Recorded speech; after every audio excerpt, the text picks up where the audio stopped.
Olá pessoal, tudo bem? Neste vídeo nós vamos falar de controle de qualidade e incerteza de medição. Na verdade, o objetivo é ver como que a incerteza de medição vai influenciar no controle de qualidade, tá certo? Então o primeiro conceito que nós vamos ver aqui é sobre a questão de limites de especificação e tolerância de produto ou processo. Então eu peguei um exemplo aqui de um café, um saco de café de 500 gramas, como a gente encontra no supermercado. E quando nós vemos esse valor de 500 gramas na embalagem do saco de café, o que nós devemos ter em mente é que isso aqui é a massa nominal.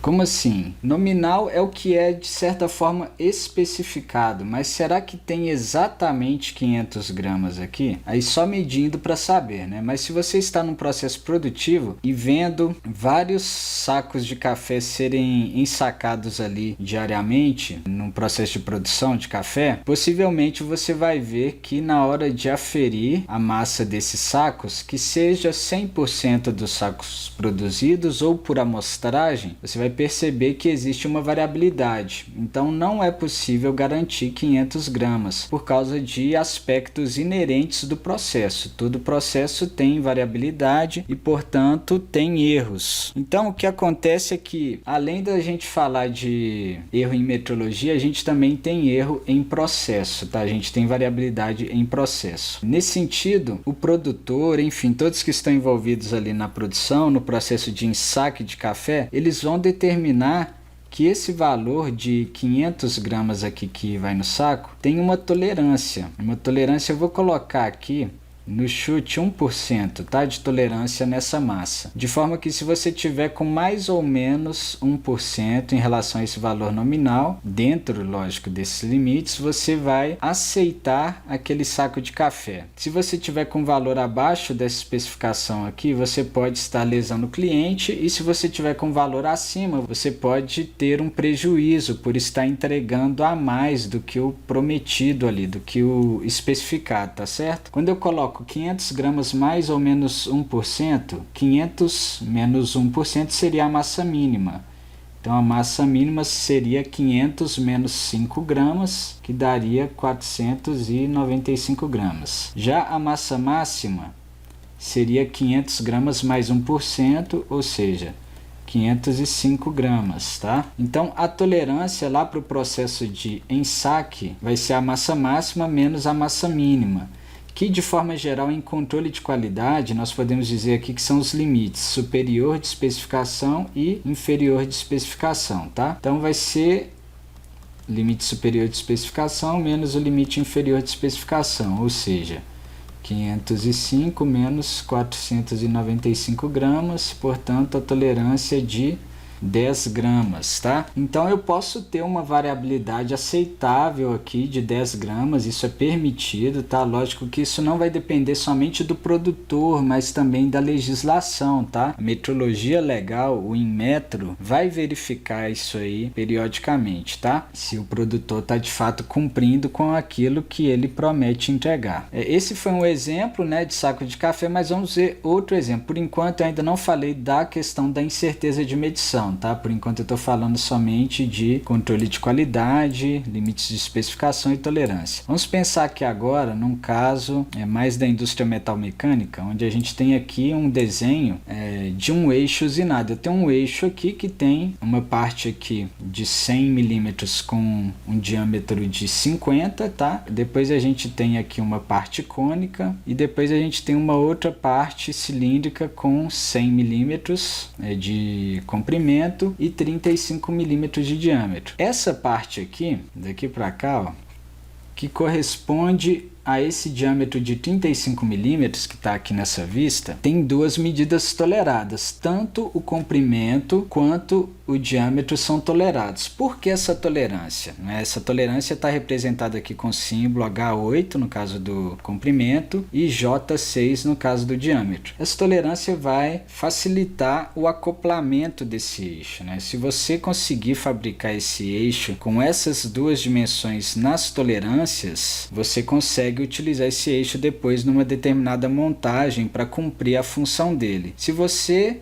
fabricar fora dessas especificações, você de certa forma está matando essa peça no jargão popular, e nesse sentido você não consegue aplicar essa peça, tá? Ou então essa peça precisa de voltar para um retrabalho para chegar nessa dimensão. Então essa questão aí de intercambiabilidade e tolerâncias, isso aí já foi determinado há muito tempo, né? Começou lá no Fordismo, na indústria automobilística, com as primeiras dificuldades que surgiram de intercambiabilidade mesmo devido à manutenção de componentes. Então, às vezes, quando o carro voltava para trocar uma peça em uma oficina, ou até mesmo na própria linha de montagem, eles tinham que medir no carro as dimensões, porque não tinham normas que definiam tolerâncias, não tinham desenhos, não tinham projetos que definiam tolerâncias para as dimensões de cada componente. Então, eles tinham que voltar e medir lá onde que ia aquela peça, no determinado acoplamento, conseguir fazer aquela peça se encaixar ali, né? Ser intercambiável, né? Então, a partir dessas dificuldades é que foram surgindo as normas, enfim, essa questão aí de sistema de tolerâncias e ajustes, né? O objetivo aqui não é entender isso a fundo, porque eu já fiz uma série de vídeos sobre tolerância e ajuste, né? Aqui é a gente entender como que a metrologia entra nesses conceitos de tolerância. Então, quando eu tenho aqui um eixo 36J6, se eu pegar lá as tabelas de sistema de tolerância e ajuste, eu sei que J vai definir um dos afastamentos e 6 vai definir uma tolerância IT6, tá? Então isso aqui vai ser um eixo com 35 mm de dimensão nominal, afastamento inferior de menos 0,005, ou seja, de menos 5 microns, e afastamento superior de mais 0,011, ou seja, de 11 microns, tá? Então eu posso dizer que a dimensão mínima desse eixo é de 35 menos 0,005, que dá 34,995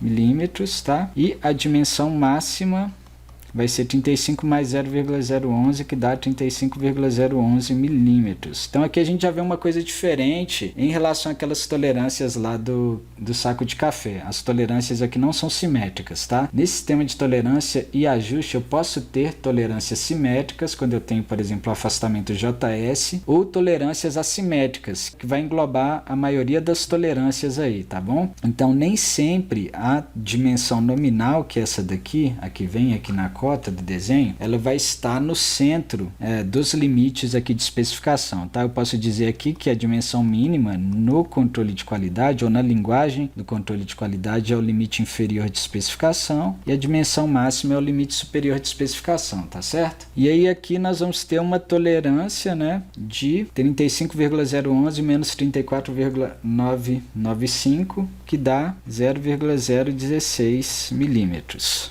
Agora, para outra dimensão, que é a dimensão 100H8, são essas duas únicas que são toleradas. Por que essas duas aqui não têm tolerância? Pode ser que são dimensões aí que não tem um acoplamento aí que necessite de tolerância, ou que não vão encaixar em alguma parte, portanto não precisa de tolerância, tá? As dimensões toleradas é que a gente precisa de mais cuidado. Lógico, as outras a gente tem que tentar aproximar do nominal, né? Mas não precisa de tanta precisão quanto as dimensões que têm tolerâncias. Então, uma dimensão 100H8, ela é nominal com 100, com afastamento inferior de menos 0,054 e superior nulo. Tá? Sempre que a gente tem o afastamento H para a dimensão externa, nós temos o afastamento superior nulo e o inferior negativo. Tá? Então, eu vou ter nesse caso aqui, ó, já vou colocar direto aqui na linguagem de controle de qualidade. Limite inferior de especificação vai ser 99,946 e o limite superior de especificação vai ser 100, que é a dimensão máxima aí permitida. E a tolerância vai ser 0,054 milímetros. Então tá esses dois exemplos do eixo mais o exemplo do saco de café. Agora vamos tentar entender qual que é o papel da incerteza aqui nessa questão de controle de qualidade. Então é o seguinte, ó, já está aqui, ó, a incerteza recomendada para realizar o controle de qualidade de um produto tem que ser de no máximo a tolerância sobre 10, ou seja, de no máximo 10% da tolerância de um determinado produto. Por quê? Porque olha só, se a gente pensar nos limites limites inferior e superior de especificação, sem pensar em metrologia, eu vou pensar da seguinte forma, que essa área branca aqui, ó, entre os limites, né, que é a minha tolerância, né, ela é a área de aceitação do meu produto, e essa área achurada para os dois lados é a área onde eu rejeito o produto. Por exemplo, se eu pensar no saco de café, se eu tenho um saco lá que está com menos de 495, eu vou ter que colocar mais café naquele saco para ele ser aceito, e se eu estou com outro saco que tem mais que 505 gramas, eu vou ter que retirar um pouco de café para ele ser aceito. Já no caso do eixo, se eu tenho um eixo que está abaixo, com diâmetro abaixo do limite inferior de especificação, isso significa que eu matei a peça, não tem como recuperar, porque eu já removi mais material do que eu podia. Agora, se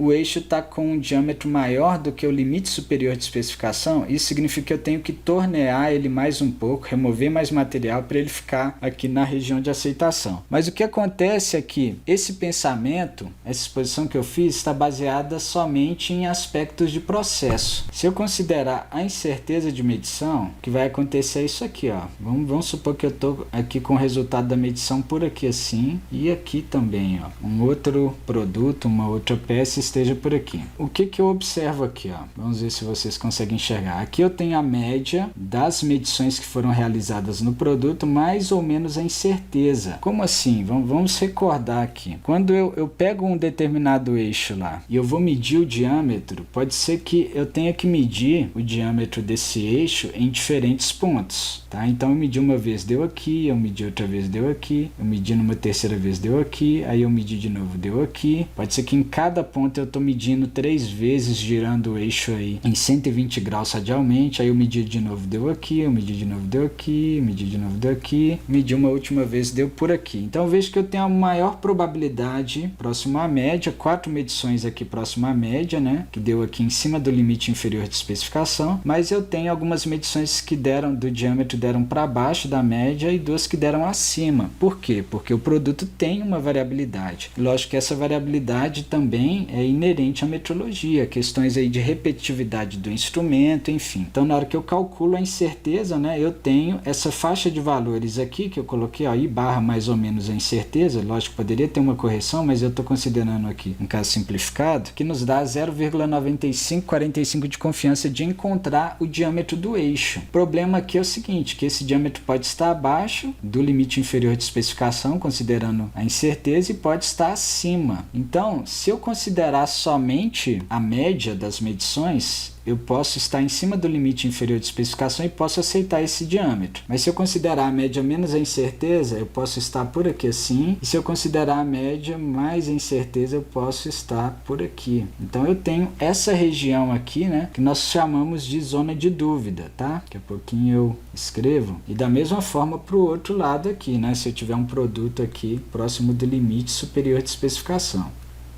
Então, se eu começo a pensar na incerteza, considerar a incerteza no controle de qualidade, eu vou começar a trabalhar dentro dessa faixa que eu vou achurar aqui agora.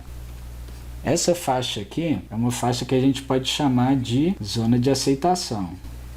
Tá ok? Agora eu tenho essa faixa que eu vou achurar agora, que é onde a gente tem aqui a questão da incerteza, né? Mais ou menos a incerteza em relação ao limite de especificação, e eu posso chamar essa faixa aqui, ó, de zona de dúvida, tá? Que eu vou colocar só dúvida. Para a direita da zona de dúvida superior e à esquerda da zona de dúvida inferior, eu tenho de fato as zonas de rejeição, tá? Então deixa eu colocar aqui, ó, achurar primeiro. Lógico que isso aqui vai para baixo, né? Vou colocar só assim, ó, rejeição, mas é zona de rejeição, tá? Daqui dessa linha para baixo. Então é o seguinte, nesse sentido eu posso definir aqui, ó, limites de aceitação e limites de rejeição, tá? Baseados nos limites de especificação, que é do produto, e na incerteza, que é da metrologia, tá? Então vamos pensar aqui, ó, o limite inferior de aceitação, ele vai estar aqui, ó. Colocar ele aqui, ó, limite inferior de aceitação.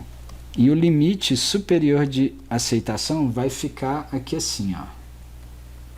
Então, o limite inferior de aceitação é o limite inferior de especificação mais a incerteza. Aqui é a média mais ou menos a incerteza desse intervalo. A média mais a incerteza é aqui, ó. E o limite superior de aceitação é o limite superior de especificação menos a incerteza, tá certo? Agora, se eu considerar aqui, ó, os limites de rejeição, eu vou ter aqui um limite inferior de rejeição, que vai ser essa linha aqui, e o limite inferior de rejeição, o limite inferior de especificação menos a incerteza, e o limite superior de rejeição, que vai ficar aqui em cima, ó, essa linha aqui, ó, vai ser o limite superior de especificação mais a incerteza. Então, o que acontece é o seguinte: se eu tiver um eixo que está abaixo do limite inferior de rejeição ou acima do limite superior de rejeição, eu posso rejeitar esse eixo. Aqui, lógico, é um eixo que foi de fato produzido abaixo do diâmetro, portanto os responsáveis mataram esse eixo, mataram essa peça, e aqui ele foi produzido acima, então é retrabalho. Ele tem que de fato voltar para a linha de produção para ser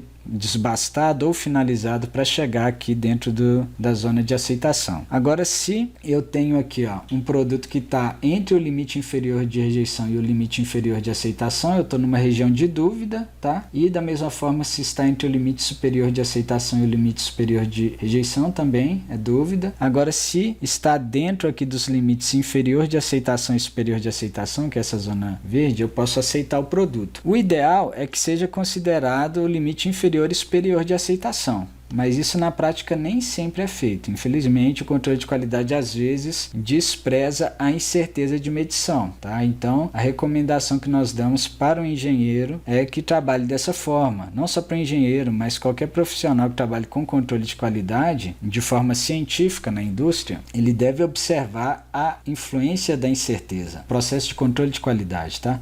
E aqui se recomenda no máximo 10% do intervalo de tolerância, porque se eu tiver uma incerteza maior que essa, a minha zona de dúvida vai ser maior e, consequentemente, a zona de aceitação menor. Isso vai dificultar você conseguir atender às especificações ou aos limites de aceitação do seu produto, tá? Quanto menor for essa zona aqui, mais preciso precisa ser o seu processo de fabricação, tá certo? E aí, se a gente pegar o exemplo do saco de café, tem a tolerância de 10 gramas, né, com limite inferior de especificação igual a 495 gramas e o limite superior de especificação igual a 505 gramas. Qual que seria a incerteza máxima no processo de medição para fazer o controle de qualidade do saco de café? A incerteza máxima aceitável seria a tolerância dividido por 10, ou seja, a incerteza máxima seria de 10 sobre 10 igual a 1 grama, tá certo? E aí, quais as implicações que nós teríamos aqui? Então, o limite inferior de aceitação ficaria o limite inferior de especificação, que é 495, mais a incerteza máxima, que é 1. Ou seja, o limite inferior de aceitação ficaria 496 gramas e o limite superior de aceitação ficaria o limite superior de especificação, que é 505 gramas, menos 1, que é a incerteza, ou seja, 504 gramas. De certa forma, você diminuiu sua tolerância de 10 gramas para 8 gramas. Os sacos têm que estar entre 504 e 496 gramas para serem aceitos e serem repassados aí ao cliente, beleza? E aí nós podemos calcular também os limites de rejeição, né? O limite inferior de rejeição vai ser o limite inferior de especificação, que é 495, menos a incerteza, que é 1, ou seja, vai dar 494 gramas, e o limite superior de rejeição vai dar 505 mais 1, ou seja, 506 gramas. Se tiver abaixo desse limite e acima desse, você está na região de rejeição, tranquilo? Quando está abaixo, lógico, existe remédio para tudo. Você pode encher um pouco mais até ele ficar na região de aceitação e aqui você pode retirar. Só que isso a gente chama de retrabalho. Então, em engenharia, em um processo controlado, um processo de produção em massa ou em lotes, você tem que fazer certo pela primeira vez. Tudo isso é perda de tempo. talvez não seja viável, o tempo que você vai perder para fazer isso, um processo automatizado, né, talvez não seja viável de ser feito dessa forma. Então, basicamente, aí são algumas ideias aí sobre a questão da incerteza de medição no controle de qualidade, tá? Logicamente que isso vai afetar a capacidade de processo, a capabilidade, mas eu não vou discutir a questão de capacidade agora, que não é o objetivo dessa disciplina. No futuro eu pretendo passar alguma coisa de controle estatístico de qualidade, lógico, entrando também em capacidade e também na metodologia 6 Sigma, mas não por enquanto, tá? Por enquanto o nosso objetivo aqui é de metrologia. E aí eu deixo como exercício para vocês calcularem aqui a tolerância máxima para os dois exemplos do eixo que eu passei, tá? E também os limites inferior e superior de aceitação e inferior e superior de rejeição, tá? Se você gostou desse vídeo, deixe seu like, se inscreva no nosso canal e ative as notificações. Muito obrigado.